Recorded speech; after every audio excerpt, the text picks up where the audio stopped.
Bienvenue dans ce nouveau numéro, un numéro spécial, puisqu'il sera entièrement consacré à la question du vieillissement et de ses enjeux. Je vais vous citer deux données intéressantes. Il y a à peu près aujourd'hui 20 000, 25 000 centenaires en France. Ils seront 300 000 en 2050. Et deuxième donnée, la seule génération dont la population va augmenter dans les années qui viennent est celle des plus de 60 ans. Alors on voit bien à travers ces deux données assez symboliques combien notre société est en train de changer et quels problèmes ce changement va poser sur le plan social, sur le plan sociétal, sur le plan économique, sur le plan de la santé.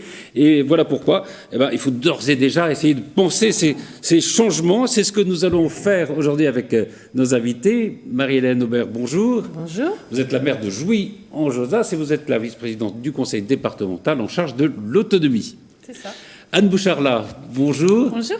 Vous êtes la fondatrice d'une association qui s'appelle Les Grands s'amusent. Alors c'est de la transmission puisque vous demandez à des personnes âgées de nous transmettre leur savoir, leur vie, leurs expériences. Et vous faites d'ailleurs une émission de radio là-dessus sur Radio Aligre qui a lieu toutes les semaines. Hein. Oui, exactement. Robert Cadalbert, bonjour. Bonjour. Alors vous avez longtemps présidé Saint-Quentin en Yvelines et vous avez beaucoup agi sur l'autonomie des handicapés, des personnes âgées, pour le maintien à domicile notamment des personnes âgées. Et vous présidez la GPM, c'est-à-dire le gérant handicap, hein, c'est ça? Tout à fait. Et puis, alors avec nous en visio, Dominique Boulbès, bonjour. Bonjour. Vous êtes le président du groupe Indépendance Royale, qui est un grand acteur de l'équipement de domicile des personnes âgées. Vous êtes un des spécialistes de ce qu'on appelle la Silver Economy, on en parlera dans l'émission. Et vous venez de publier dans cette fameuse collection Les Nuls, le vieillissement et ses enjeux. Livre qui va inspirer beaucoup cette émission.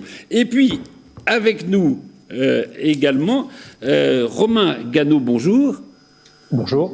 Vous êtes le responsable autonomie et services chez AG2R, la mondiale, ce qui fait très plaisir à Robert Cadalbert, n'est-ce pas? Oui, parce que ça me permet de remercier AG2R la mondiale de financer l'aide aux aidants au travers de cette action-là que l'on fait.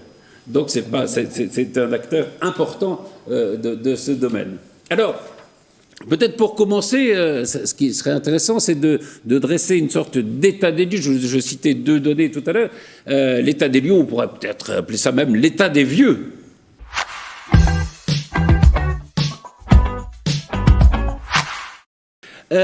Dominique Boulbès, dans votre livre, vous citez un certain nombre de données qui sont passionnantes. Alors, 2 millions de centenaires dans le monde dans 25 ans, ou 3,2 millions même, on dit, en 2050. En France, je le disais, c'est le pays qui compte déjà le plus de centenaires, avec 21 000 centenaires. Il y en aura à peu près 300 000 en 2050. Quelles sont les données, vous, qui vous impressionnent le plus dans cet état des lieux, justement? Alors, il y a deux phénomènes intéressants. La première, il faut prendre la mesure de l'évolution. En 1900, on avait en France 100 centenaires. Voilà, pas plus. Aujourd'hui, effectivement, 20 000, et ça va être multiplié par 15 à peu près dans les 20 années qui arrivent. Deuxième chiffre intéressant, c'est qu'un bébé deux bébés sur trois qui naissent aujourd'hui, en tout cas les petites filles, passeront 100 ans. C'est-à-dire que vous avez 60%, 60-65% des petites filles qui naissent et 55% des petits garçons qui naissent aujourd'hui pendant qu'on parle, qui vivront plus de 100 ans. Oui, donc ça, c'est des données. Quand on est des responsables politiques, par exemple, et vous vous occupez de l'autonomie au conseil départemental, c'est évidemment des données qui sont qui interpellent, oui, et qui doivent changer notre regard sur la société. Ça oblige à réfléchir à des politiques adaptées, c'est sûr. Ouais. Parce qu'on dit que l'Europe vieillit, que le monde vieillit, surtout l'Asie d'ailleurs, mais dans les Yvelines aussi, et dans les Yvelines plus qu'ailleurs d'ailleurs, plus que dans les autres départements d'Île-de-France. Il y a plus de... On va vieillir plus longtemps. Plus vite. Plus longtemps. Il y a 50 ans aussi. On a notre courbe très... Non, mais c'est sérieux, oui. Les projections, puisque tout le monde est arrivé en même temps sur la vie nouvelle, presque, avec des enfants. Et maintenant, on a des courbes qui montrent que dans les années qui viennent, le problème du vieillissement est un gros problème pour 50 ans en Yvelines. Alors, avec Dominique Boulbès, une sorte d'inégalité qui existe toujours, c'est plutôt les femmes. Hein. Il y a sur 10 centenaires, il y a 9 femmes, je crois, sur 10 personnes, hein, sur un homme, quoi. Oui, vous avez à peu près 85-90%. Et puis si on parle de ce qu'on appelle les super centenaires, alors les super centenaires, ce sont nos concitoyens qui ont passé 110 ans. Et là, il y en avait, je crois, 300 en France en début d'année, dont 5 hommes. Donc vous voyez, effectivement, d'ailleurs, les scientifiques l'expliquent assez mal, mais globalement, les femmes vivent plus vieilles, sans qu'il y ait d'explications vraiment mises sur la table pour l'instant. On pourrait donner des explications. Oui, ça va aller plus loin. Là. Cela dit, il y a probablement une inégalité de biologique. Enfin, il y a beaucoup de facteurs qui peuvent expliquer ça. Est-ce que je continue à cet état un peu des lieux? Est-ce que on dit 100 ans, etc. Mais dans quel état? Parce que c'est ça le problème du vieillissement. C'est pas seulement l'âge, c'est aussi dans quel état on est, dans quel état de santé on est. Oui, si vous voulez, aujourd'hui, il y a une espèce de... Je trouve souvent une confusion des gens entre le sujet du vieillissement et le sujet de la dépendance. On assimile assez souvent âge avancé avec dépendance, mais c'est faux. Vous avez aujourd'hui, passé 70 ans, 8% des gens qui sont dépendants, au sens des GIR que Madame du Conseil Général connaît parfaitement, qui est un indice de dépendance, GIR de 1 à 6, et on est dépendant quand on est GIR 1, 2, 3 ou 4. Et aujourd'hui, ça n'est que, excusez-moi du mot, mais ça n'est que 8% des gens qui sont dépendants, donc 92% des seniors, après 70 ans, sont autonomes, même si parfois ils peuvent avoir des difficultés à exécuter certains actes de la vie quotidienne, nonobstant, ils restent autonomes. Donc c'est quand même important de souligner que, pour l'essentiel, les seniors sont autonomes. Donc ça pose... Enfin, ça veut dire beaucoup de choses. C'est-à-dire que s'ils sont autonomes, et Robert Cadalbert, vous avez beaucoup travaillé là-dessus, on se dit qu'au fond, on pourrait les maintenir à domicile le plus longtemps possible. Oui, c'est un vœu de tout le monde. C'est effectivement à domicile que les gens vieillissent le mieux. Plus on vieillit, on a nos routines et on ne veut pas changer de ses routines. Après, ce qui est important, c'est de donner les moyens de rester à domicile, soit par le logement, soit ce qu'on fait par exemple au Mérentais, on donne des moyens, services d'infirmières à domicile, d'aide soignante, des accueils de jour. Hein. On veut monter un centre de répit, c'est-à-dire que quand on est à domicile, c'est vrai quand on a un malade, par exemple Alzheimer, handicapé, souffler simplement, respirer, et ben les accueils de jour sont quelque chose de très important pour permettre ce maintien à domicile à peu près possible. Romain Gano, justement, quelles sont les actions qu'on peut mener pour ce qu'on pourrait appeler le bien vieillir? Question très large. Je pense qu'il y a une vraie problématique aujourd'hui de coordination des acteurs et surtout une problématique de non-accès aux droits. Aujourd'hui, ce qui est une des limites aujourd'hui pour le bien vieillir, c'est que les personnes ne connaissent pas les droits qu'elles ont et les dispositifs qui pourraient les aider. Pour moi, la première action est une action d'information massive sur ce qui existe en termes d'adaptation du logement, de maintien à domicile, d'aide aux aidants ou de soutien des plus fragiles. On a la chance aujourd'hui en France d'avoir un écosystème du bien vieillir qui est très riche, qui propose de nombreuses solutions, d'avoir des financements du maintien à domicile qui sont parmi les plus forts d'Europe. Et donc il y a bien une question de coordination et d'accès aux droits à traiter. Justement, Marie-Hélène Aubert, sur ce financement, enfin, vous devez avoir des demandes là-dessus. Comment ça se passe? Il y a un très gros... Pour favoriser ce maintien à domicile, dont chacun reconnaît que c'est évidemment la meilleure solution tant qu'elle est possible. La meilleure solution et puis le souhait des personnes. Et le souhait. Aujourd'hui, il y a seulement 3% des personnes qui souhaitent vieillir en EHPAD. Donc vraiment, l'idée, c'est vraiment d'accompagner ce souhait des personnes âgées, enfin qui vieillissent, qu'elles puissent rester à domicile le plus longtemps possible.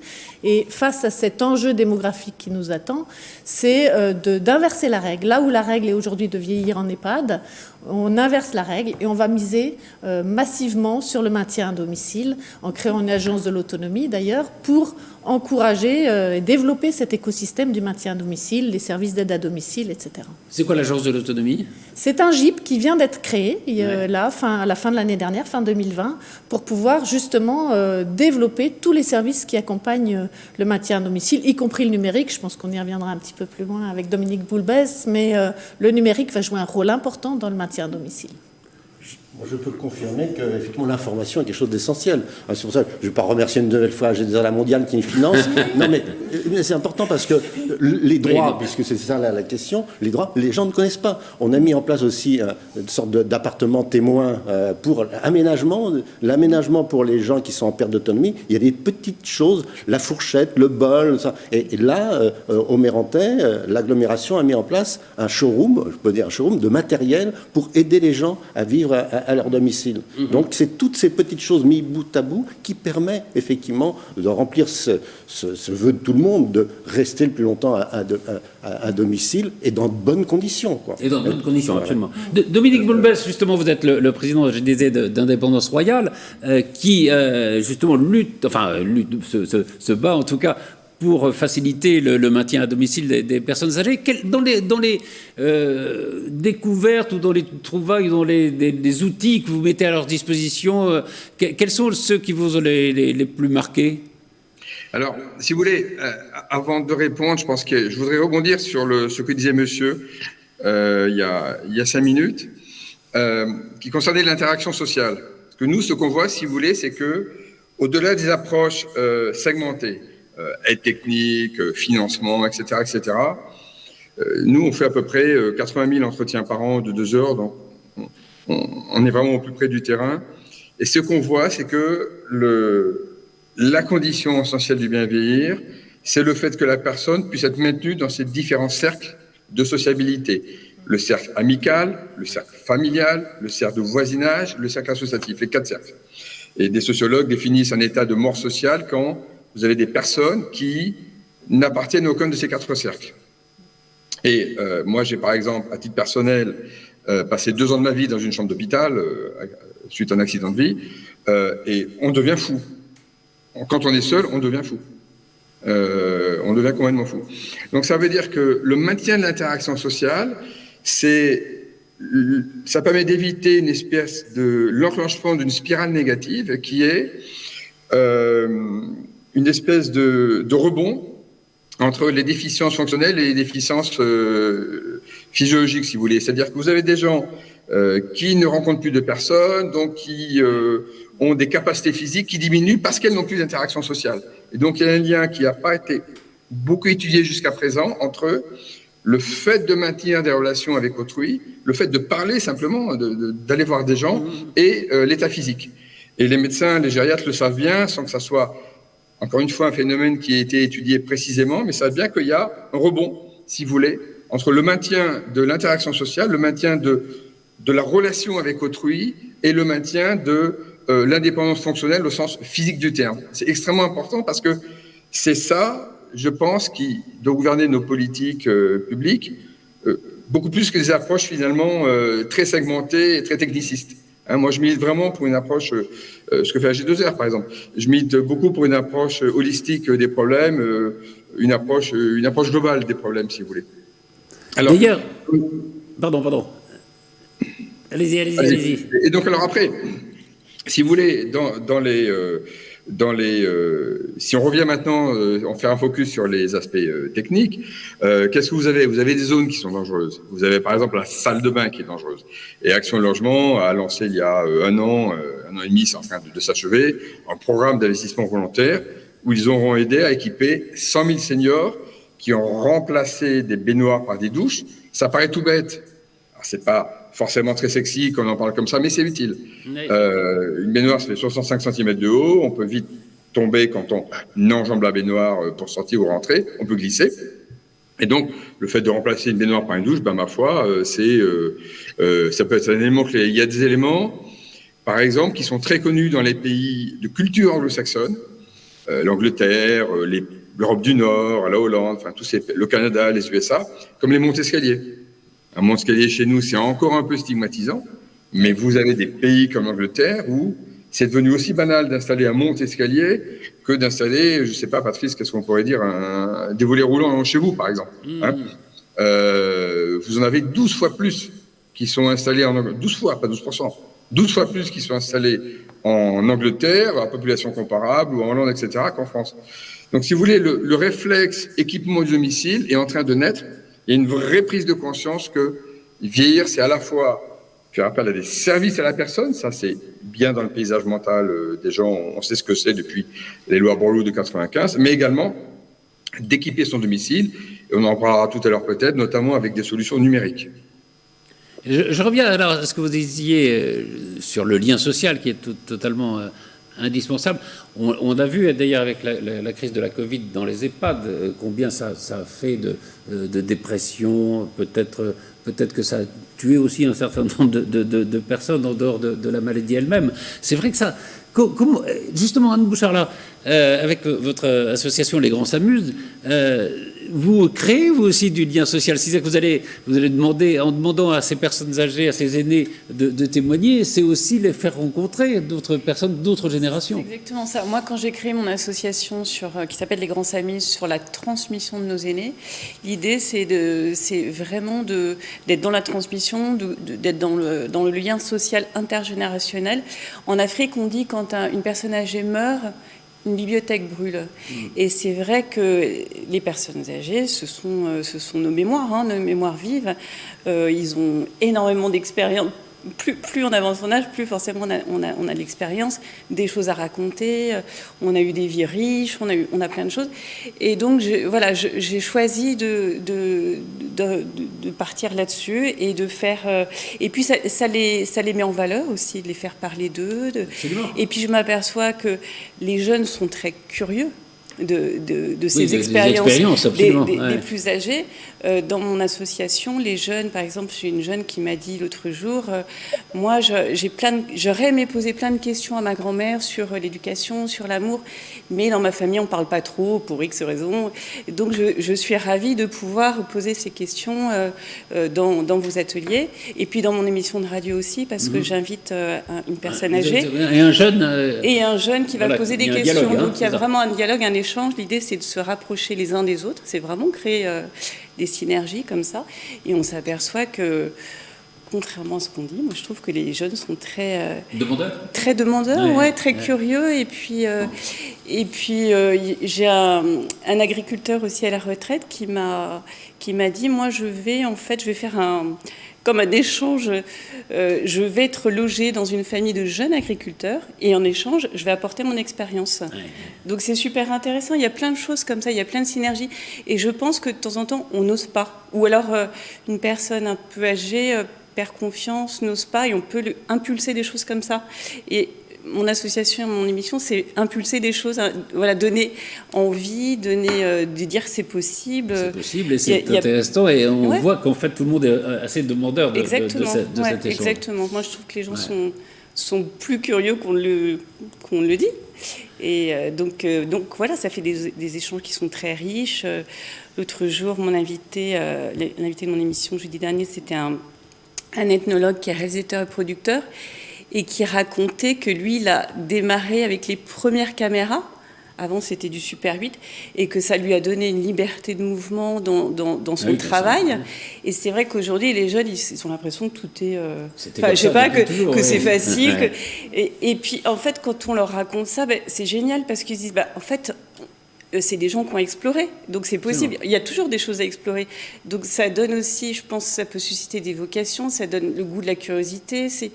Donc c'est plein d'exemples comme ça qui sont super intéressants. Enfin moi en tout cas ça me nourrit déjà. Moi, Il y a une chose d'ailleurs très intéressante dans votre livre, Dominique Boulbès, c'est au fond l'image qu'on peut avoir de la vieillesse, et l'image que donne la sociologie notamment, c'est une image assez péjorative. Au fond, on considère souvent la vieillesse comme ce passage obligé, parce qu'on ne peut pas faire autrement, vers la mort. Or, c'est quand même tout à fait autre chose, le vieillissement et la vieillesse. Moi, je crois que si vous voulez, Madame faisait allusion tout à l'heure aux sociétés africaines, par exemple, que je connais bien. Si vous voulez, il y a une espèce de contradiction fondamentale entre nos sociétés modernes, mais là, je parle beaucoup des pays développés, les pays occidentalisés au sens, on va dire, économique du terme, et culturel du terme aussi d'ailleurs, et le fait de vieillir. On vit aujourd'hui dans des sociétés qui sont tout entières tournées vers l'avenir, vers le futur. Demain doit être mieux qu'aujourd'hui. On n'a pas tout le temps vécu comme ça. Vous êtes dans beaucoup de sociétés et on est dans le présent. Et demain, on n'a pas forcément besoin de changer beaucoup de choses. Alors qu'aujourd'hui, dans nos sociétés, vous prenez l'histoire de l'art, par exemple, vous prenez l'art, un jeune artiste d'art contemporain, il est forcément bien parce qu'il est innovant. Donc on oublie l'émotion, on oublie le message, on oublie beaucoup de choses, mais rien que le fait que ça soit différent, qu'on n'ait jamais fait, est en soi une valeur positive. Et donc les personnes âgées, dans ce schéma, dans cette façon d'être, si vous voulez, je ne sais pas comment le dire, de nos sociétés modernes, c'est vraiment une réflexion ontologique, les personnes âgées, c'est un peu en contradiction avec ce que sont nos sociétés. Dès qu'on est tourné vers le projet, vers le futur, dans les entreprises, par exemple, on essaie de faire de la croissance pour faire de la croissance, et sans même pas très bien des fois savoir pourquoi. On se pose plus ces questions-là, on pose plus les questions de la raison d'être des choses. Une personne âgée, c'est quelqu'un qui est moins dans le futur. On peut dire ce qu'on veut. Moi, j'ai 56 ans, je suis pas encore tout à fait dans les seniors, oui, pour les gens du marketing, mais je suis quand même moins dans le futur qu'à 20 ans, quand on pense à son premier boulot, à ses études, etc., etc. Donc, il y a une espèce de contradiction. Et donc, comme disait madame, elle parlait de la relation entre les grands-parents et les petits-enfants. C'est une relation qui a ceci de différent avec celle qu'on a avec les parents, c'est que la relation qu'on a avec ses parents, elle est donnée, tandis que celle qu'on a avec les grands-parents, elle est à construire. Et donc, il y a un espace de construction, il y a un espace d'intelligence sociale, un espace qui laisse la place à l'épaisseur humaine, à une espèce de tissu de relations un peu différent, qui fait qu'effectivement, on peut trouver des ponts, on peut tisser des liens entre ce que sont nos sociétés, encore une fois, qui sont dans une espèce de mécanique implacable comme ça, qui croît et qui détruit l'environnement, avec des anciens qui sont des formes de migrants culturels, finalement, qui viennent de notre temps, voilà, et qui ont des choses à nous apprendre. Robert Catalbert, justement, une fois j'avais parlé de ça avec Giscard d'Estaing, qui me disait, au fond, on utilise assez mal les anciens présidents de la République, de leur expérience. Est-ce que vous, par exemple, des jeunes politiques viennent vous voir pour vous demander des conseils? Est-ce que... S'ils ne viennent pas me voir, je vais les voir. Si je suis sur non, mais est-ce plateau, qu'on utilise bien, au fond, l'expérience? Certainement pas assez. On parlait de l'Afrique. J'ai été, puisque Saint-Quentin-les-Vignes ont été jumelés avec Mopti au Mali. La première chose que j'ai vue dans le domaine-là, le Conseil des anciens. Oui. C'est vrai que le rôle des anciens n'est pas tout à fait la même chose. C'est vrai qu'il faut être dans le présent. C'est vrai qu'il faut avoir des projets. De toute façon, on ne peut pas vieillir si on n'a pas de projet, quel que soit son âge. Monsieur avait 56 ans, moi je peux me dire, j'en ai 20 ans de plus. Donc, et je peux être vacciné. Est-ce que vous aimeriez être centenaire, non? Non, est-ce que vous y pensez? Si vous faites des jeux de mots, c'est vrai, le vieillissement est indispensable si on veut vivre longtemps. Ça, c'est indispensable. Bon, après, je pense qu'il faut avoir des projets. Il faut vivre dans le présent. Vivre, c'est avoir des projets. Ouais, bien, pendant 20 ans, au niveau de l'agglomération, c'était tous les jours. J'étais submergé de projets. Bon, maintenant, je vis avec des projets. Bon, que ce soit celui de Girondicap ou Mérantec, qui est un beau projet, que ce soit le projet de l'Institut de santé parasport connecté qui va se mettre à Saint-Quentin-les-Vignes. On a des tas de projets et il faut avoir des projets. Il faut avoir des projets, oui. Je crois que ce qui fait vivre, c'est avoir des projets, mais en vivant pleinement le présent. C'est indispensable d'apprécier, par exemple, ce qu'on vit sur le plateau. Là. Cet instant présent, c'est quelque chose de fondamental. Et je pense que plus on vieillit, plus on a cette chance de penser au présent, d'abord, parce que on sait que les jours, plus ça passe, moins il y en a. Donc il faut vivre pleinement. Oui. Et puis là, on est plus ou moins égaux. Je vois bien que ces dames sont un peu plus privilégiées que les hommes, mais il faut absolument vivre au présent, mais tout en ayant des projets. Voilà. Et ça, c'est indispensable. Donc, pour répondre à votre question, bien sûr, soit ils me demandent, soit je vais voir les nouveaux présidents, et ça se passe très bien. Ça se passe bien. Marie-Hélène Aubert, justement, pardon ? J'aurais aimé intervenir sur le sujet, mais... Oui, allez-y, Romain Gano. Je pense que ce qui est intéressant dans ce qui vient de dire par Dominique, c'est que ça questionne la place aujourd'hui du retraité dans les politiques publiques qui leur sont destinées. Aujourd'hui, on voit le retraité est souvent perçu comme l'objet de la politique où un sachant va exprimer le besoin qu'ont les retraités et vont présenter des solutions. Aujourd'hui, les retraités ont des envies et les envies, c'est différent d'un besoin. L'envie, c'est ce qui permet aujourd'hui de se projeter ou dans l'avenir ou dans le moment présent. Et aujourd'hui, pour moi, la place du retraité, elle est fondamentale dans les politiques publiques. Il doit co-créer et participer à l'évaluation des produits, des solutions qui lui sont destinées. Sinon, on va arriver sur quelque chose qu'on connaît bien avec Dominique, où plusieurs solutions sont à côté du besoin et des envies des seniors. Donc il faut pas voir le retraité comme une personne dépendante ou comme un objet de soin ou comme un objet public, mais comme une personne qui doit exprimer ses envies. Et dans ses envies, la première, il y a vieillir chez lui. Le deuxième sujet sur lequel je voulais réagir était les solidarités intergénérationnelles. On a parlé d'intergénérationnel tout à l'heure. Et rappeler juste 2 chiffres. Les retraités, aujourd'hui, sur une étude d'INSEE de 2018, contribuent à hauteur de 3 milliards d'euros pour les dépenses de leurs petits-enfants et 3 milliards d'euros supplémentaires pour les dépenses de leurs enfants. On n'a pas encore les chiffres sur 2020, mais on sait tous que ces chiffres ont très largement augmenté car les retraités ont été solidaires de leurs descendants pendant la crise financière et la crise Covid. Une deuxième donnée qu'il faut savoir aujourd'hui, c'est qu'il y a eu un énorme mouvement de solidarité des jeunes vers les retraités pendant le premier confinement, de jeunes qui ont souhaité s'engager dans des missions bénévoles. Ils ont tellement été nombreux que les associations n'avaient pas assez de missions à pourvoir pour soutenir les retraités. Donc on évoquera tout à l'heure le sujet du risque de choc des générations, mais moi je veux intervenir avant. Aujourd'hui, les faits tendent à conclure à une solidarité intergénérationnelle bien plus forte que le risque à venir de choc des générations. On peut l'évoquer tout de suite, puisque vous l'abordez. C'est un sondage qui est paru, une enquête qui montre que 56% des Français craignent un conflit entre seniors et jeunesse à l'occasion de la crise de la Covid. C'est vrai qu'on a beaucoup dit, que la politique qui a été suivie, avec, je ne sais pas, par exemple les vaccinations dans les EHPAD, les vaccinations des personnes âgées en premier, ça a consisté à favoriser les vieux et un peu à sacrifier les jeunes. Et c'est pas totalement faux non plus. Non ? Qui veut réagir là-dessus ? Oui, on entend beaucoup. C'est un peu inquiétant d'ailleurs. On entend des jeunes qui disent on est confinés à cause des personnes âgées, et les personnes âgées qui disent on est confinés à cause des jeunes. Donc voilà, il va falloir prendre garde à ça dans les mois qui viennent, je pense, de pas avoir ce conflit de génération. Moi, je voudrais rajouter, il y a une chose qui m'énerve à cette phase, c'est la dette. La dette, c'est qu'on dépense, mais je vois le cas de Saint-Quentin-Yvelines. L'agglomération de Saint-Quentin-Yvelines a une dette importante, mais enfin, je dis aux jeunes, je dis à mon fils, oui, mais tu as pu aller au lycée, il y a le théâtre, il y a le Vélodrome, il y a les Jeux Olympiques, il y a une faculté de médecine, il y a même une télévision locale. Tout ça, toute votre jeunesse, vous en profitez. Alors forcément, on vous en profitez à crédit, mais c'est pas simplement pour les Mais c'est vrai que votre anciens. Génération, a accru la dette que vous payez sans doute les plus jeunes. L'important, c'est pas la dette, c'est qu'est-ce qu'on fait de cette dette.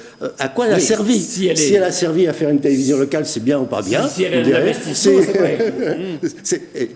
C'est évident, quand c'est une université, on a créé l'université à Saint-Quentin-Yvelines, une fac de médecine, personne ne dit, tous les jeunes qui sortent de la fac de médecine de Saint-Quentin-Yvelines, ils vont pas dire, oui, la dette, vous n'auriez pas dû dépenser de l'argent. Donc, aujourd'hui, on parle toujours de dette, mais on ne parle pas des actifs. Quand c'est une entreprise, il y a actif, passif. Je veux bien qu'il y a une dette, un passif, mais l'actif, c'est qu'effectivement, les jeunes ont pu aller à l'université, ils peuvent aller au théâtre de Saint-Quentin-Yvelines, ils vont pouvoir avoir les Jeux Olympiques avec un vélodrome. Oui, mais c'est ça qui est important, qu'il faut dire aux jeunes. D'ailleurs, ils le vivent bien de cette façon-là, parce qu'ils vont à l'université, ils vont au théâtre, ils vont au vélodrome. Mais ça, c'est un coût, et c'est normal qu'on partage cette charge financière entre générations. Après, c'est un débat politique, mais c'est vrai qu'on peut penser aussi qu'un certain nombre de gouvernements, depuis 40 ans, ont endetté la France et qu'on aurait pu... Peut-être que la dette n'a pas été bien faite, les investissements n'ont pas été bien faits, ça c'est un vrai... Mais c'est ça le vrai débat. Qu'est-ce qu'on fait de l'argent ? Qu'est-ce qu'on fait ? Oui, si c'est des dépenses d'investissement, en effet, parfois aussi c'est des dépenses pour utiliser des gens qui sont peut-être pas tout à fait nécessaires. Mais bon, Dominique Boulbès, justement sur ce conflit de génération, vous le craignez ou pas ? Alors, je pense qu'il faut remonter un tout petit peu en arrière avant le Covid. Et je pense pas que pour l'instant on puisse parler de fracture entre les générations, mais au moins d'une fissure. Avant le Covid, si on se remet un peu dans une perspective un tout petit peu plus longue, il y a une espèce de mouvement qui est apparu, qui est né en Australie, le mouvement qui s'appelle OK Boomer. OK Boomer, c'est une députée australienne qui se faisait tacler par un député australien dans leur hémicycle, un député australien d'à peu près mon âge, je crois. Et elle a envoyé promener de revers de main en lui disant OK boomer. Alors ça veut dire quoi? OK boomer, c'est ce que monsieur évoquait à l'instant, cette espèce de reproche qui peut être fait par la génération actuelle, par les jeunes d'aujourd'hui, aux boomers, donc les gens nés entre 45 et 70, 75 selon les pays, d'avoir créé de la dette et détruit l'environnement. Et si vous voulez, il y a quelque chose qui est intéressant, et pour avoir une vision large du sujet, c'est que vous avez une espèce d'inversion des valeurs qui se passe aujourd'hui. C'est que traditionnellement, les personnes âgées, les anciens, traditionnellement, sont ceux qui se préoccupent de la collectivité, qui se préoccupent des générations qui viennent, du futur au sens long du terme, etc. Et puis, cette espèce de reproche, et c'est tout le mouvement Greta Thunberg, etc., hein, c'est tout ça, c'est assez conséquent quand même. Et moi qui ai 4 enfants, j'ai 2 ados à la maison, on l'entend, c'est une musique qui s'entend vraiment, en disant, mais finalement, les vieux, vous avez détruit l'environnement et fait de la dette. Alors, c'est intéressant parce que c'est pas complètement faux. Hein, il faut toujours... moi, monsieur, j'entends ce que vous dites, mais je suis pas d'accord. On peut aussi faire des bonnes choses, avoir un actif sans générer de dette. Les Allemands n'ont pas généré de dette, et ils dégagent des excédents et ils sont parfaitement capables... que je sache, leur système d'éducation ou de santé n'est pas plus mauvais que le nôtre. Par contre, ils l'ont mieux géré. C'est une question de gestion, c'est pas une question de philosophie. Et du coup, ce mouvement, avec la crise du Covid, eh bien, il s'est finalement, je trouve, un peu cette fissure.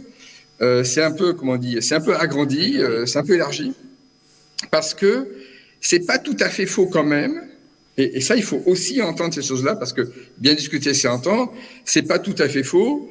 Que de dire que le Covid, c'est même vrai que le Covid a touché les plus âgés. Je rappelle que l'âge moyen du décès du Covid, quand on pose la question aux gens, on leur demande quel âge moyen de décès du Covid, on répond 60 ans. Non, c'est 84 ans et 7 mois. 84 ans et 7 mois. C'est ça l'âge moyen des décès du Covid. Et donc, certains jeunes peuvent avoir l'impression d'être une génération sacrifiée pour des gens qui avaient peu de temps à vivre. Alors moi, je suis bien sûr contre ceci, parce que la vie humaine ne se mesure pas... à l'aune des mois qui restent à vivre ou qui restent pas à vivre, la question n'est pas là. Il y a une espèce de valeur sacrée à la vie humaine qui transcende, je dirais, un peu qui est sacrifié par rapport à qui. Mais nonobstant, ce sont des choses qu'il faut entendre quand même. Hein. Et je ne pense pas qu'on puisse pour l'instant parler de conflit des générations, parce que, si vous voulez, quand vous regardez sur la planète, quelles sont les valeurs qui sont universellement partagées sur la planète? Il y a des valeurs qui ne le sont pas. Qu'est-ce que je peux dire? Vous avez des dames sur le plateau, le droit des femmes, c'est pas du tout une valeur qui est partagée. C'est une valeur qui est positive dans 5% de la population mondiale, pas plus. Les valeurs religieuses, il y a autant de religions que de peuples, etc., etc. Il y a très peu de valeurs qui sont partagées universellement. Par contre, dans les valeurs partagées universellement, il y a le respect des anciens. À peu près partout, pays développés, pas développés, au fond d'Afrique, dans les Yvelines, je sais pas où, moi j'habite à Mâcon, partout, le respect qu'on doit et la bienveillance qu'on porte à ses grands-parents est quand même assez universellement partagé, si vous voulez. C'est vraiment un socle de l'humanité qui se retrouve vraiment partout. Moi qui ai beaucoup voyagé, je connais pas de civilisation des civilisations qui n'accordent pas de droits aux enfants, aux femmes. Il y en a plein. C'est même la majorité. Mais pour les grands-parents, non. Il faudrait pas justement que laisser cette fissure s'agrandir, parce qu'elle existe. Elle existe vraiment. Hein, cette petite musique, vous avez détruit la planète, vous avez fait n'importe quoi, elle existe. Et donc, pour finir, il y a une espèce d'inversion des valeurs, si vous voulez. C'est-à-dire que c'est vraiment ça. C'est qu'aujourd'hui, les jeunes, les adolescents, moi, quand je les entends parler, mes filles, tous leurs copains, etc., ils sont infiniment plus préoccupés du collectif, au sens large du terme, et de ce qui va se passer dans la génération future, qu'à la limite, moi, je l'étais à leur époque, dans les années, ça fait quoi ça? Dans les années 70, quoi. Ils sont infiniment plus préoccupés par ça. Il y a une espèce d'inversion des valeurs comme ça, si vous voulez.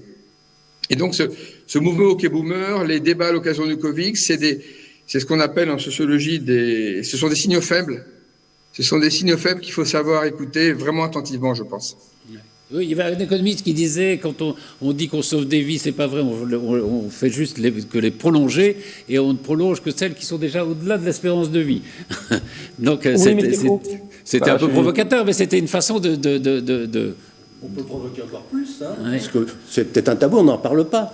Comme on vient de dire, 80%, plus de 80% des décès sont des retraités. Bon, faites un petit calcul tout simple, c'est à peu près 1 à 2 milliards d'économies que le Covid permet de faire. Non, mais, mais c'est la réalité des chiffres. On peut dire aussi qu'on s'endette aussi beaucoup. Oui, mais on fait des économies sur les retraites en ce moment avec le Covid. Moi, Charles, justement, sur ce conflit de génération, vous le sentez un peu ou... Moi, honnêtement, je vous le sentez pas je dans sens votre... pas trop. Et puis, je pense que de toute façon, on fait tous des erreurs. Donc, nos grands-parents, nos aïeux ont fait des erreurs. Et puis, de toute façon, c'est à la jeune génération maintenant de trouver des solutions, puis d'aller au front, quoi. Ce qui est vrai, et ce que disait Dominique Boulbès, c'est qui est assez vrai, c'est que cette idée du monde qu'on va laisser, elle est relativement récente. Pendant très longtemps dans l'histoire, on a vécu sur l'instant présent, sur comment vivre, voilà. Et l'idée de l'avenir, de quel monde on va laisser, de quel sera le monde dans lequel vivront nos enfants, nos petits-enfants, elle est relativement récente. Oui, mais elle est probablement plus présente chez les jeunes que peut-être les personnes âgées. Mais je trouve qu'ils s'organisent bien. Il y a beaucoup de start-up, justement. Ils sont très sensibilisés forcément à l'environnement. Donc, il y a beaucoup de choses qui se créent, d'initiatives. Donc, je trouve que les jeunes, effectivement, peut-être qu'ils ne sont pas contents, mais ils ne restent pas sans rien faire. Ils font des actions. Donc, moi, j'ai quand même confiance en eux. Je me dis que, voilà, ils vont trouver des solutions. Il y a un nouvel équilibre générationnel à trouver. Il y a une place, face à ce vieillissement de notre population, il y a une place à redonner à la personne âgée, je pense, dans nos sociétés, et à valoriser cette avancée en âge. C'est une chance aujourd'hui de pouvoir vieillir. On a la chance de pouvoir vieillir, oui. justement. Non, puis c'est vrai qu'il y a beaucoup de bénévolat et beaucoup de retraités qui demandent que serait notre tissu associatif sans les retraités, par exemple. Alors, il faut qu'on aborde quand même une question qui est une question essentielle, même si Romain Gadot avait raison de dire, je crois que c'était vous qui le disiez, qu'il n'y a que 8% des personnes au fond qui sont dépendantes, c'est quand même la question des EHPAD. Vous avez lutté un peu contre le mode de vie dans certains EHPAD, non ? Il y a une évidence au fonctionnement des EHPAD. À partir du moment où ils deviennent de plus en plus privés, parce qu'il ne faut pas mettre un EHPAD. Il y a des EHPAD associatifs qui portent bien. Quand on compare ce qui se passe, forcément les EHPAD privés, je ne vais pas donner de noms, qui ont été mis sur la scène pendant cette crise du Covid, forcément il faut que les actionnaire puissent toucher des dividendes. C'est d'ailleurs le placement préféré ou qui est le plus porteur actuellement sur des trucs. Donc il est bien évident que les responsables des EHPAD, il faut qu'ils tirent sur l'argent. Alors il y a bien sûr tous les discours sur le repas, les conditions, ça, mais il y en a un qui est beaucoup plus important, surtout dans les EHPAD qui sont médicalisés. Est-ce qu'il y a effectivement une médicalisation avec le personnel qui a ça, Tout le monde connaît bien que trouver des aides-soignantes, des infirmières et tout ça, moi j'ai eu l'expérience de voir comment un accueil de jour à Alzheimer qu'on a par exemple au Mérentais et un lieu d'accueil des Alzheimer dans un EHPAD, ça n'a rien à voir. Alors quand on parle au directeur de l'ARS et dit « Ah bah oui, ils n'ont pas le nombre de personnel », parce qu'en plus dans le nombre de personnel, ils comptent le directeur, le cuisinier, le concierge, et en fin de compte les soignants qui doivent être là pour s'occuper des autres, n'est absolument pas respecté. Mais le directeur de l'ARS, il me dit « Bah oui, qu'est-ce que je vais faire ? Je vais fermer l'EHPAD. Qu'est-ce que je fais ? Je ferme l'EHPAD. » Il est coincé. Alors c'est un système quand même, je trouve, où tout le monde trouve son compte, sauf le patient, sauf la personne. Parce que si il ferme l'EHPAD, le directeur de l'ARS, il faut qu'il ouvre des lits dans les hôpitaux de gériatrie. Vous savez combien ça coûte un lit de gériatrie d'un hôpital ? C'est beaucoup plus cher. Et en plus, le patient, il ne paye pas. Alors, on devrait mieux ouvrir de cette façon-là. Donc, le directeur de l'ARS lui dit, bon, c'est bien qu'il y ait des EHPAD soi-disant médicalisés qui ne le sont pas. Moi, je m'y retrouve dans les comptes publics de l'hôpital. Mais d'un autre côté, vous avez des patients qui sont dans des EHPAD et qui sont maltraités de cette façon-là, parce qu'on ne respecte pas ce genre de choses. Et ce mécanisme, en fin de compte, c'est impossible, ça reste de cette façon-là. Le Covid a été un révélateur supplémentaire, c'est bien évident. Et on voit bien que la difficulté de recruter dans des EHPAD, à l'hôpital, des aides-soignantes... Oui, il y a un manque de personnel qui est quand même assez criant. Donc le directeur de l'EHPAD, il ne peut pas faire autrement, sauf il n'a pas le personnel. Donc le service est payé, par ailleurs, mais n'est pas rendu. Et on maltraite, en fin de compte, de cette façon-là, des gens qui sont soi-disant dans un EHPAD médicalisé qui ne l'est pas. Romain Gano, sur la situation dans les EHPAD? Oui, j'entends ce qui peut être dit. Par contre, je serais quand même moins catégorique. Et moi, l'EHPAD bashing aujourd'hui, moi, c'est quelque chose sur lequel j'essaye de m'inscrire en faux. Oui, il y a des EHPAD où il y a eu des situations catastrophiques. On parle d'EHPAD où 50% des résidents sont morts pendant une année de Covid. Donc oui, c'est des situations qui interpellent. Après, le phénomène de fond des EHPAD, les difficultés des EHPAD a commencé bien avant le Covid, était accentué avant le Covid, mais a commencé avant le Covid. Oui. Et il est de deux natures. La première, c'est la surmédicalisation des résidents en EHPAD. Aujourd'hui, le GMP moyen en technique ne fait qu'augmenter en EHPAD et on se retrouve avec des populations en EHPAD qui sont extrêmement dépendantes. Sachant que tous les EHPAD n'étaient pas faits pour, à l'origine, pouvoir accepter des personnes aussi dépendantes. Faut quand même s'en rappeler. Le deuxième phénomène de fond qui touche les EHPAD touche à l'attractivité des métiers. Il est devenu depuis 18 mois, donc avant même le Covid, de plus en plus difficile de recruter des aides-soignants en EHPAD. Donc l'arrivée du Covid qui était totalement imprévisible n'a fait que renforcer les difficultés d'un secteur qui était déjà confronté à des difficultés structurelles de fond et qui ne sont pas dues qu'au fait qu'il y ait des acteurs privés qui reversent des dividendes, on peut s'interroger sur le niveau, et des acteurs publics qui avaient des difficultés de fond avant. Et après, je tiens à rappeler quand même que les directeurs d'EHPAD, quels qu'ils soient, sont dans une situation très particulière où ils sont responsables pénalement de tout ce qui se passe dans leurs établissements. Donc aujourd'hui, ils sont attaqués par les familles, par les résidents, par les pouvoirs publics, mais aujourd'hui, ils sont pénalement responsables et peuvent avoir, on va dire, des consignes contradictoires de leur ministère de tutelle ou de leurs organismes qui font qu'ils sont dans une situation impossible. Dans quelques mois, on s'interrogera vraiment sur le burn-out des directeurs d'EHPAD, voire même sur la capacité à recruter des directeurs d'EHPAD, où quand on compare leur salaire de recrutement, leur responsabilité, le fait qu'ils travaillent 24 heures sur 24 depuis le Covid, les directeurs d'EHPAD sont épuisés. Je pense qu'on va avoir un vrai problème de recrutement en EHPAD et qui ne fera que contribuer encore au mal-être dans ces EHPAD-là. Donc je dis, oui, posons-nous les bonnes questions sur les EHPAD, mais par contre, attention à l'EHPAD bashing, sachant que l'EHPAD bashing répond aussi aux besoins pour héberger une partie des retraités qui n'ont pas d'alternative et qui n'en auront pas. Aujourd'hui, il faut des EHPAD parce qu'ils répondent quand même à une problématique spécifique sur laquelle il n'y a pas d'alternative. Ouais. C'est combien le prix moyen d'un EHPAD? C'est quand même assez élevé. C'est dans au moins plus de 2000 euros, non? Ou 3000, entre 2 3 000 euros, oui. Donc c'est pas rien. C'est pas rien. Dominique Boulbès, pardon. Peut-être qu'on ait le temps il y a des très fortes inégalités territoriales. Et aujourd'hui, tous les enjeux de la transition démographique sont assez intéressants parce que le discriminant est très rarement l'âge dans les enjeux de la transition démographique, mais plutôt des discriminants qui sont ou sociaux ou territoriaux. Et c'est valable aujourd'hui sur comment on a vécu le confinement, c'est valable sur la lutte contre l'électronisme, c'est valable sur tout un tas de solutions. Donc voilà, il y a une transition démographique de fond qui font que les gens vieillissent, mais si on doit travailler sur les discriminants au sein de celle-ci, ce sont des discriminants territoriaux ou sociaux. Et ça, c'est généralement oublié dans les discours qu'on a sur la politique de vieillissement. Dominique Boulbès, dans votre livre « Le vieillissement et ses enjeux pour les nuls », vous parlez justement de l'EHPAD de demain. Quelles sont les mesures qu'il faudrait prendre pour que, justement, ce que critiquait notamment Robert Cadalbert ne se produise pas, que, au fond, les personnes qui sont en EHPAD puissent vieillir, je dirais, avec bonheur, en étant heureux? Alors, d'abord, je voulais rebondir sur ce que disait M. Gano. Romain Gano, il a raison. Si on regarde le nombre d'incidents qu'on a vus en EHPAD rapportés au nombre de résidents, c'est ridicule. C'est-à-dire qu'il y a un professionnalisme des acteurs du secteur, et ça, c'est pas du politiquement correct. Parce que moi, mon boulot, c'est de faire en sorte que les gens n'aillent pas en EHPAD. Je suis un peu le concurrent des EHPAD. Oui. Mais étant concurrent des EHPAD, je peux absolument garantir, et Romain a tout à fait raison de le souligner, qu'il y a un travail extrêmement difficile et une espèce de, de quadrature du cercle qui est faite en permanence. Et ça, c'est pas une question de public ou de privé ou d'actionnaire ou de je ne sais quoi. C'est un travail qui est presque impossible avec une pénurie de personnel. Et donc, il y a vraiment deux pistes, qui sont en train de se dessiner. On va dire, pour faire simple, décloisonner, numériser.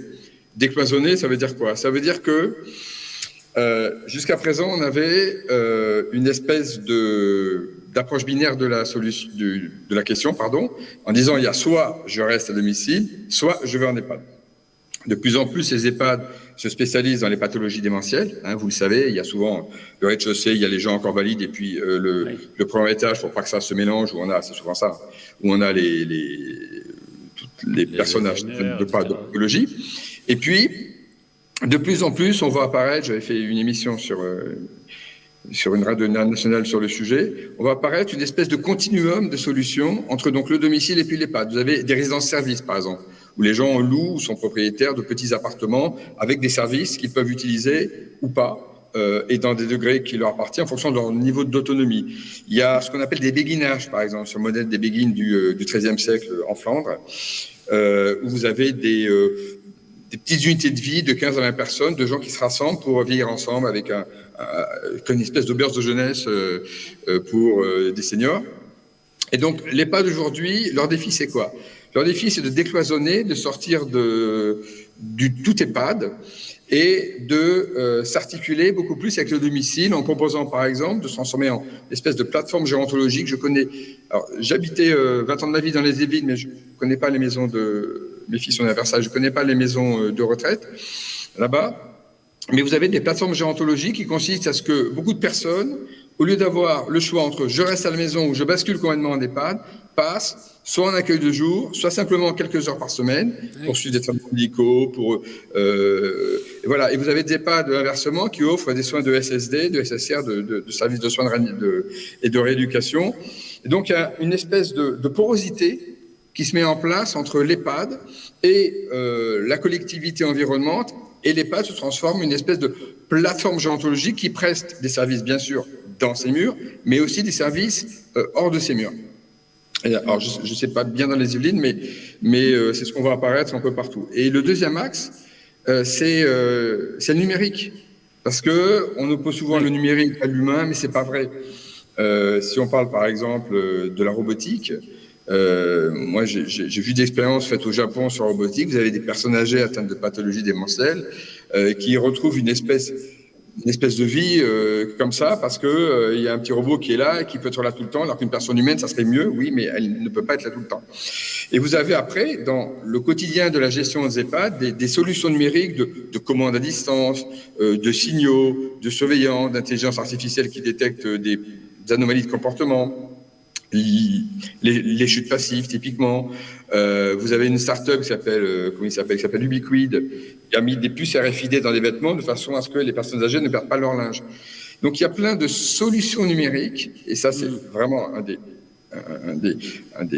sillons que tracent actuellement les maisons de retraite. Plein de solutions numériques qui permettent de soulager le personnel soignant et le personnel administratif. Il faut proposer des choses. C'est pas le numérique versus l'humain avec une espèce d'approche binaire comme ça. Non. Le numérique peut soulager l'humain parce qu'il permet justement aux soignants de se concentrer plus sur la relation avec le patient et moins des tâches de surveillance.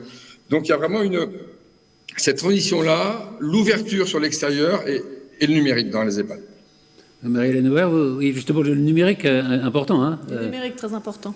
Le département a d'ailleurs mise là-dessus, a créé ce qu'on a appelé un hub autonomie pour accompagner des startups qui sont prometteuses dans ce domaine-là, pour les accompagner pendant 1 an, leur donner les champs d'expérimentation nécessaires, leur donner l'ingénierie nécessaire, et puis faire émerger des solutions innovantes pour les EHPAD, mais aussi pour le maintien à domicile, parce que ça sera aussi un élément majeur du maintien à domicile. Anne Bouchard, là, ça vous convainc, ça, parce que finalement, c'est la fusion entre justement les startups, les jeunes, tout ça, les personnes âgées. Voilà. Et il y a une solidarité au fond derrière tout ça aussi. Hein. Et oui, c'est ça. C'est comme Monsieur Boulbès disait, c'est garder ce lien toujours, et puis de faire des structures dedans dehors. Quoi. C'est très important. C'est très important, voilà, très important. De décloisonner un peu. Voilà. C'est vrai que les EHPAD étaient des choses fermées. Voilà, et c'est vrai qu'il faut les ouvrir, Ouais. c'est important. Au Mérantais, la plateforme J'ai Handicap, je parlais du SIAD, des infirmières qui vont à domicile, les accueils de jour. On voudrait monter maintenant un centre de répit qui est un peu plus loin que l'accueil de jour. On a le centre de showroom pour tout le matériel qui est là. Et puis effectivement, avec les startups, on a Odavi qui s'occupe de ça sur la plateforme du Mérantais. On a une petite start-up qui a devenu un grand, c'est Blue Linea. Blue Linea a été créé à Saint-Quentin-en-Yvelines et encore à Elancourt aujourd'hui. Donc on a effectivement plein. Je pense qu'on est complètement en phase. Moi, c'est bien, on est en phase sur les solutions. Il n'y a pas une solution. C'est toute une sorte une chaîne de solutions. Et c'est dans cette chaîne qu'on essaye là de mettre sur cette plateforme tout ce qui manque, et en particulier, peut-être pour là le plus important, la formation. Quand je vous dis, on a mis une école d'ergothérapeutes au Mérantais, il y a les kinés, il y a plein de formations, des aides-soignants, parce que le défi de demain, c'est d'abord former. Alors vous me direz, former, ça ne suffit pas. Aussi, il faut les payer, parce que derrière, non, mais il faut que ça soit attractif. Les jeunes qui vont rentrer comme ergothérapeutes, kinés ou aides-soignants. C'est difficile, absolument. Donc, il faut que ça soit reconnu. On ne peut pas tirer la ficelle d'un côté. C'est une chaîne, et la chaîne de la formation de toutes ces professions de santé qui sont auprès et qui seront un lien évident sur tout ce qui est effectivement le maintien à domicile est fondamental. Dominique Boulbès, vous vouliez... Juste revenir sur ce que dit Robert Cadalbert, je pense que l'EHPAD, demain, doit être l'exception. Et il faut vraiment miser sur le maintien à domicile. Il faut vraiment faire en sorte que les gens vieillissent le mieux possible, le plus longtemps possible à domicile pour prévenir la perte d'autonomie. L'EHPAD doit devenir l'exception. Et en maintenant, ce qu'on disait tout à l'heure, quand même, le lien social. Parce qu'on a eu des cas, notamment quand il y a eu la canicule, on s'est aperçu le nombre de gens qui mouraient seuls chez eux, c'était absolument fou. Dominique Boulbès, il ne nous reste plus beaucoup de temps, mais je voudrais, en une minute, est-ce que vous pouvez nous dire ce qu'est la silver economy et quel est le marché, au fond, du vieillissement? Alors, en une minute, c'est une gageure, mais j'en ai une minute 30, allez. Non, je voudrais garder 2-3 minutes pour qu'on parle aussi du transhumanisme, parce que c'est important. Est-ce qu'on va vivre, est-ce que l'enfant qui va vivre 500 ans est déjà né? Probablement.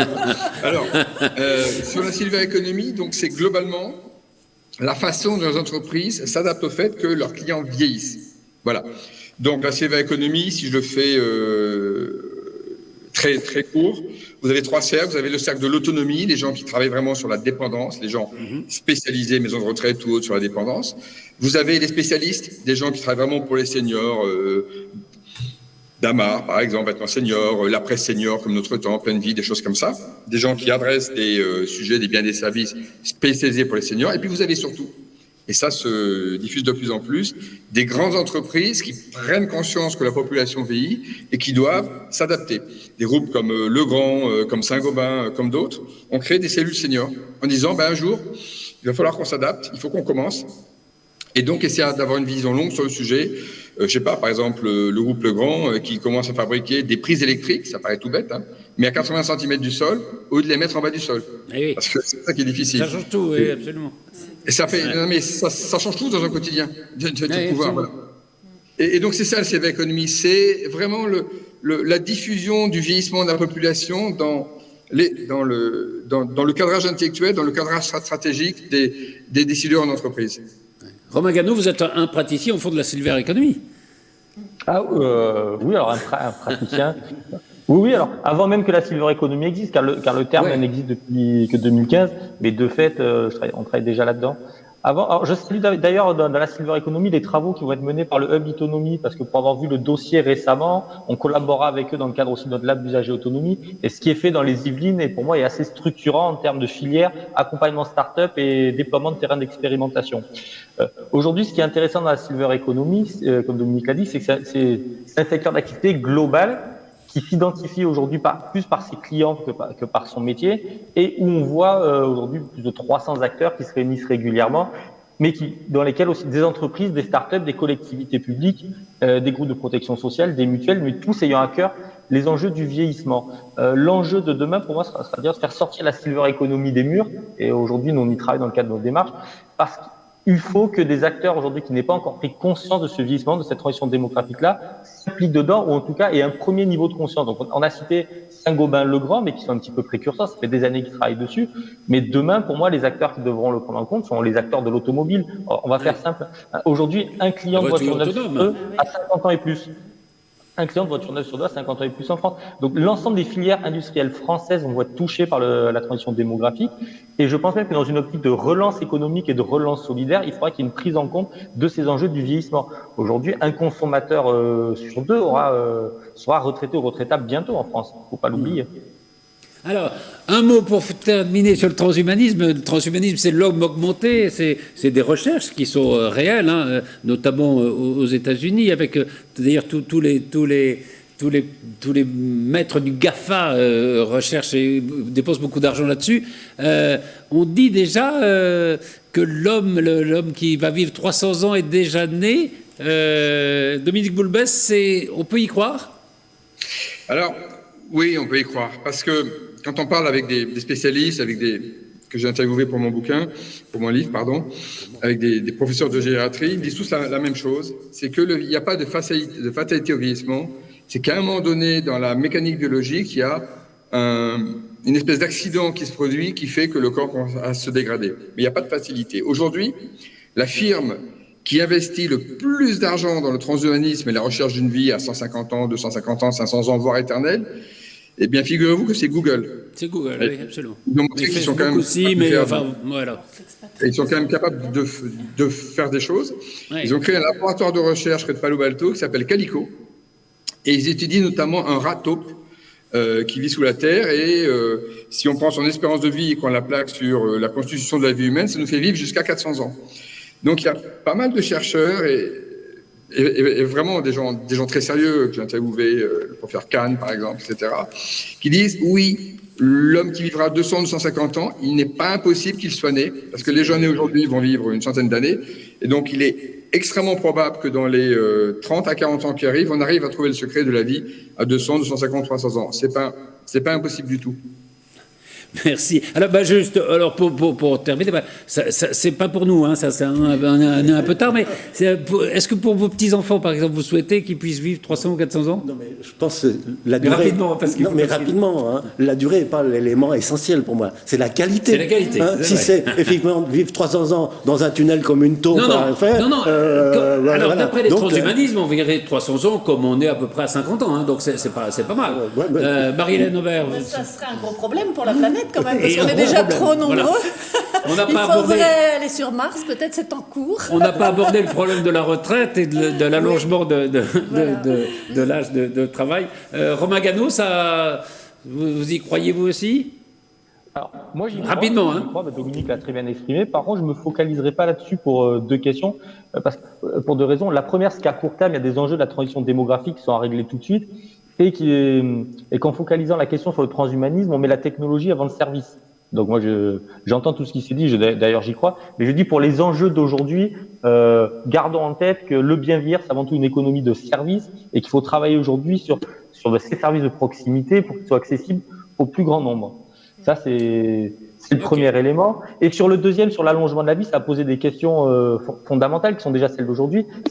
C'est pas l'allongement de la retraite aujourd'hui, c'est l'allongement des différents temps de la vie. Si on regarde aujourd'hui les jeunes générations, elles passent plus de temps chez leurs parents, plus de temps à étudier, elles vont passer plus de temps à travailler et passeront plus de temps à la retraite. Et c'est une question vraiment de qualité de la vie sur l'ensemble de l'allongement des différents temps de la vie qui va se poser. Ok, merci infiniment à tous. Anne Bouchard, là, je rappelle, votre émission, c'est tous les jeudis, je crois, sur Radio... Jeudi de 18h à 19h sur Radio Alig. FM. Et Dominique Boulbès, le vieillissement et ses enjeux pour les nuls, c'est dans cette célèbre collection. Et c'est alors, Marie-Hélène Aubert, voulez-vous faire dédicacer votre livre? Malheureusement, vous êtes en visio, donc on peut pas. Enfin, on va se débrouiller. Merci infiniment.